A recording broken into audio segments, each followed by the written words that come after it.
नमस्कार, आदाब, सत श्री अकाल। कैसे हैं आप? उम्मीद करते हैं आप सभी स्वस्थ होंगे, अपने कार्यों में व्यस्त होंगे। दोस्तों, आज आपको ना एक टॉप सीक्रेट तरीका बताते हैं कि आपकी एज कुछ भी हो, आपको किस जगह पर इन्वेस्ट करना चाहिए। तो पेन और पेपर उठा लीजिए और नोट करना शुरू कीजिए। अगर आपकी एज 20 से 30 साल के बीच में है ना, तो यकीन मानो आप अपने खर्चों को लिमिटेड बनाओ, क्योंकि इस एज में अक्सर लोग खर्चे बहुत ज़्यादा करते हैं। यहाँ पर आपके पास कैश की लिक्विडिटी ना सिर्फ और सिर्फ 5% होनी चाहिए। यहाँ पर स्टॉक में इन्वेस्टमेंट आपकी कम से कम 10% की होनी चाहिए। ये बहुत अच्छा सुनहरा मौका होता है जब आप अपने लिए एक आशियाना के बारे में सोच सकते हैं, अपने लिए घर खरीदने के बारे में सोच सकते हैं। तो उसमें इन्वेस्टमेंट आपकी कम से कम 85% की होनी चाहिए। जो भी अर्निंग आ रही है उसको आप इस रेशियो में डिस्ट्रीब्यूट कीजिए।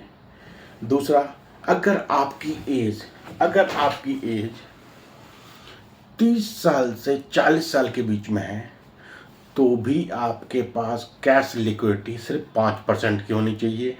स्टॉक में इन्वेस्टमेंट यहाँ पर कम से कम 60% की होनी चाहिए। रियल एस्टेट में इन्वेस्टमेंट कम से कम 10% की होनी चाहिए। और बॉन्ड में इन्वेस्टमेंट कम से कम 20% की होनी चाहिए। आपकी एज अगर 40 से 50 साल के बीच में है, आपके पास कैश लिक्विडिटी 5% होनी चाहिए। स्टॉक में इन्वेस्टमेंट लगभग 55% होनी चाहिए। रियल एस्टेट में इन्वेस्टमेंट लगभग 12.5% होना चाहिए। और बॉन्ड में इन्वेस्टमेंट लगभग 27.5% होना चाहिए। अगर आपकी एज 50 से 60 के बीच में है, तो आपके पास कैश लिक्विडिटी अब थोड़ी बढ़ानी ही पड़ेगी आपको, क्योंकि आपके कुछ खर्चे, कुछ मेडिसिन एक्सपेंसेस आपके बढ़ जाते हैं। तो 10% आप रखिए।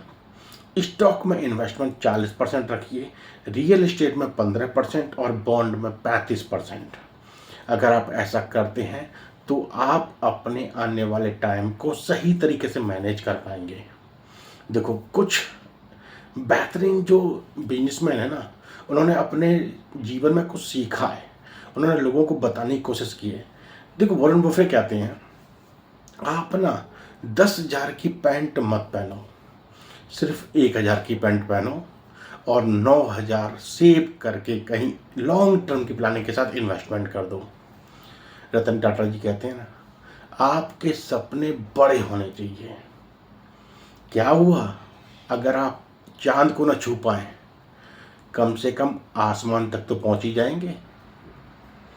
बिल गेट्स कहते हैं, गरीबी में पैदा होना आपकी गलती नहीं है, गरीबी में पैदा होना आपकी गलती नहीं है, लेकिन जिंदगी भर गरीब बने रहना और गरीब मर जाना आपकी सबसे बड़ी गलती है।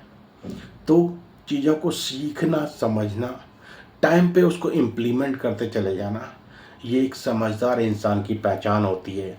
आपको अपने आप को एक समझदार इंसान बनाना है, एक काबिल इंसान बनाना है।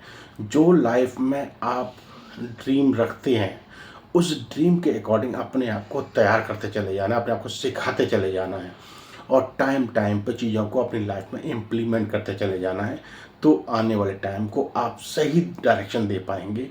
आने वाले टाइम में आप अपनी लाइफ को ग्रो करा पाएंगे, अपने आप को ग्रो करा पाएंगे। तो चीज़ें सीखना, समझना, उसको टाइम पे इम्प्लीमेंट करते चले जाना एक समझदार और सफल इंसान की पहचान होती है। चीज़ों को सीखो, समझो, अपनी लाइफ में उसको इम्प्लीमेंट करते चले जाओ। लर्निंग को हमेशा ऑन रखो। ये सूत्र आपको आपके ड्रीम तक पहुंचाएगा। हर किसी की लाइफ में उसका एक सपना होना चाहिए। अगर वो सपना उसका जिंदा है, तो वो लाइफ में ग्रो करने के लिए ही बना है और वो लाइफ में ग्रो करता चला जाएगा। चलिए, यूँ हंसते मुस्कुराते रहिए। टॉपिक अच्छा लगा हो तो लोगों के साथ शेयर कीजिए, चैनल को सब्सक्राइब कीजिए। फिर मुलाकात इस टॉपिक के साथ। धन्यवाद, नमस्कार।